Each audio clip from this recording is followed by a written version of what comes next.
اللهم صل على محمد وآل محمد اللهم صل على محمد وآل محمد اعوذ باللہ من الشیطان اللعین الرجیم بسم اللہ الرحمن الرحیم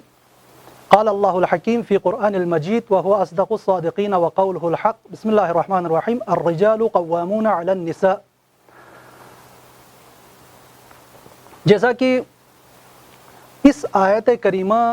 میں رب العزت کی طرف سے ارشاد ہو رہا ہے کہ الرجال قوامون علی النساء، مرد لوگ کیا ہیں؟ مرد عورتوں کے اوپر سرپرست ہیں اور ان کے اوپر کفیل ہے. لیکن اس آیت کو سمجھے بغیر، اس آیت کی گہرائیوں تک متوجہ ہوئے بغیر اسلام دشمن قوتیں، اسلام دشمن عناصر اور ہمارے جو غرب زدہ طبقہ ہے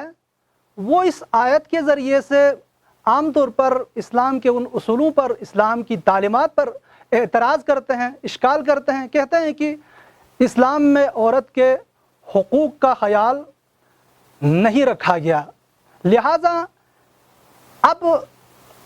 کسی بھی مذہب، کسی بھی مکتب اور کسی بھی مسلک اور کسی بھی دین کے بارے میں کوئی بھی رائے قائم کرنے سے پہلے ضروری ہے سب سے پہلے اس مذہب کو، اس مکتب کو، اس مسلک کو پڑھیں. اس دین کی جو تعلیمات ہیں اس کی گہرائیوں تک جا کر جب تک نہ پڑھے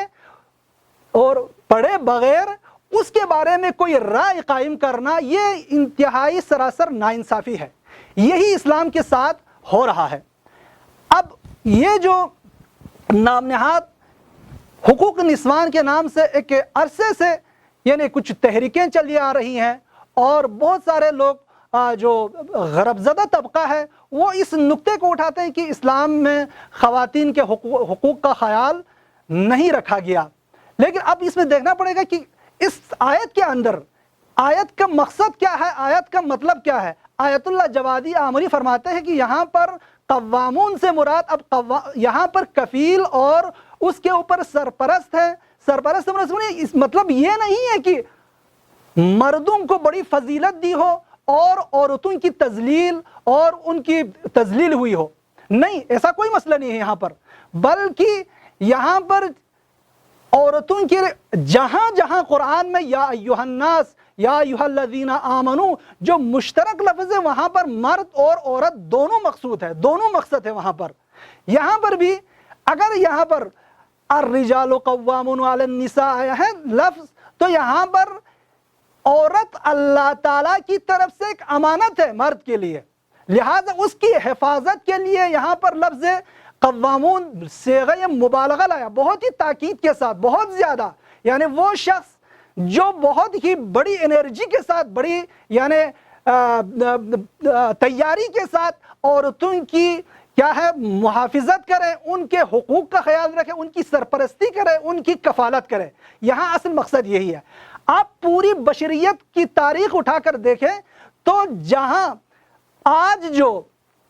امریکہ ہو یا دوسرے جو ممالک ہیں جو عورتوں کے حقوق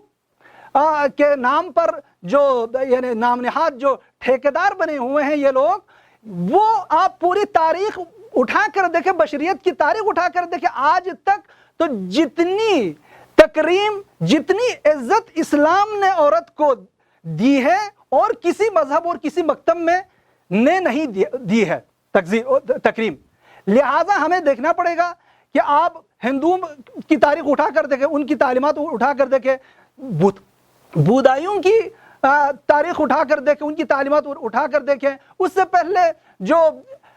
قبل از اسلام صدر اسلام کی بات آپ دیکھیں، قرآن میں ارشاد ہوتا ہے کہ وَإِذَا بُشِّرَ أَحَدُهُمْ بِالْأُنثَىٰ ظَلَّ وَجْهُهُ مُسْوَدًّا، جب ان کو ان کے ہاں بیٹی پیدا ہونے کی خبر دی جاتی تھی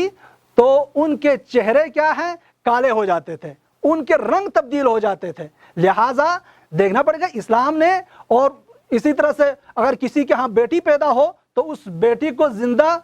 درگور کیا جاتا تھا، اس کو دفن کیا جاتا تھا، لیکن اس کے باوجود اب جب اسلام آیا، اسلام نے اتنی عزت دی عورت کو، پیغمبر اسلام اپنی بیٹی کے لیے کھڑے ہو کر بتا دیا کہ بیٹی کیا ہے، باعث سے ننگ و عار نہیں ہے، بلکہ اپنے باپ کے لیے کیا ہے، یہ زینت ہے۔ لہٰذا عزیزان محترم، آج سب سے ضرورت اس امر کی ہے کہ دیکھیں کسی بھی مذہب، کسی بھی مسلک پر، اس سے پہلے کہ ہم اس پر فوراً یعنی اس کی تعلیمات پر حملہ کرنے سے پہلے اس کی جو تعلیمات ہیں کسی بھی حوالے سے، کسی بھی موضوع پر، کسی بھی شعبے کے حوالے سے، لہٰذا ان کو پڑھنے کی ضرورت ہے، اور انشاءاللہ اگلی گفتگو میں ہم دوسرے جو ابہامات ہیں، اعتراضات ہیں، ان کا جواب دیں گے۔ والسلام علیکم ورحمۃ اللہ وبرکاتہ۔ اللهم صل على محمد وآل محمد، اللهم صل على محمد وآل محمد۔